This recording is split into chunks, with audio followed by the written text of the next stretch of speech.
Okay guys, so there's a way how to get a blower and a big engine. So somehow I had an upgraded engine, but you don't need to upgrade your engine. You needed to upgrade tires, and somehow you need to press something that only works. It glitches out of the game.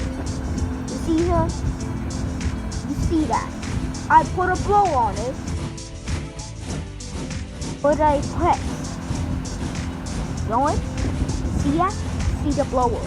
See it. Now. It is right there. Right now.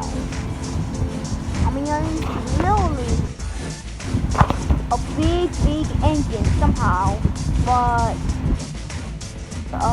so